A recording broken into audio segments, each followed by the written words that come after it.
तशीच परिस्थिती गुंड गुंड खरोखर नवी मुंबईत तुम्ही बघाल तर अनोळखी लोक अनेक आता दिसायला लागलेली आहेत. प्रत्येक नोडमध्ये, आमच्या कोपरखंड नोडमध्ये तेच चाललंय. अनेक परिस्थिती अशी येऊन ठेवली की 5,000-7,000 रुपये मतामागे द्यायला लागलेले आहेत. म्हणजे ह्याच्यातूनही परत ते लोकशाहीची आपण जास्तीत जास्त प्रसिद्धी द्यावी, जेणेकरून लोकशाहीवर जो घाला घातला जातोय त्याला कुठेतरी पायबंद बसेल.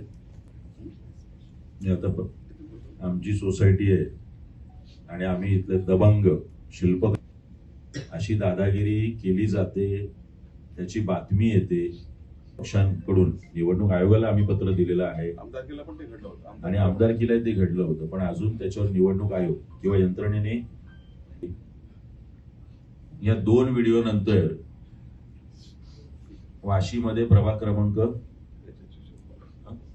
2 मिनिट राजेंद्र आव्हाड म्हणून आमचे उमेदवार आहेत 13 अ मधून, आणि 13 क मधून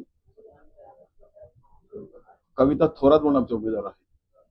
त्या जेव्हा बालाजी या सोसायटीमध्ये प्रचारासाठी गेले असताना तिथे ज्ञानेश्वर नाईक यांनी त्यांना गेटवरच अडवून आतमध्ये तुम्ही प्रचाराला यायचं नाहीये, इथे बाहेरच्या कोणाला आम्ही प्रचाराला येऊ देत नाहीये, आणि अशा प्रकारे त्यांना दमदाटी करून बाहेर काढण्याचा प्रयत्न केला गेला.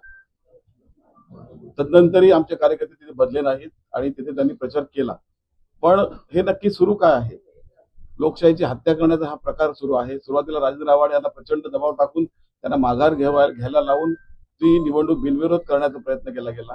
तदनंतरही ते बदले नाहीत. शेवटी अशा प्रकारे ज्यांच्याकडे सत्ता साधन संपत्ती आहे ते अशा प्रकारे लोकशाहीची हत्या नवी मुंबईत करत आहेत. पत्रकार बंधूंना मी धन्यवाद देईन की त्या दिवशी मी बऱ्याच पत्रकारांना तो व्हिडिओ पाठवल्यानंतर त्यांनी तो व्हिडिओ लावला आणि तो व्हिडिओ सगळ्या नवी मुंबईतील जनतेपर्यंत पोहोचला आणि जनतेलाही कळलं की कशा प्रकारे दबाव तंत्र वापरलं जातं. कोण आहे ते ज्ञानेश्वर नाईक आणि का त्यांनी असं केलं, काय वाटतं? ते ज्ञानेश्वर नाईक हे गणेश नाईक साहेबांचे बंधू आहेत आणि तुम्हाला कल्पना आहे. हा, आणि त्यांचा मुलगाच त्यात प्रभाग क्रमांक 13 मध्ये सागर नाईक हे बीजेपीकडनं उमेदवार म्हणून उभे आहेत. इव्हन आमदारकीच्या निवडणुकीतही आतमध्ये आमची प्रचार रॅली जाण्यापासून रोखण्यात आलं होतं बालाजी सोसायटीमध्ये. त्यामुळे हे नेहमीच घडतंय. म्हणजे तिथे तेवढ्या भागात हुकुमशाही आहे, बाकी ठिकाणी लोकशाही असायचा प्रकार होऊन बसतो. तुम्ही पैसे वाटपाचा देखील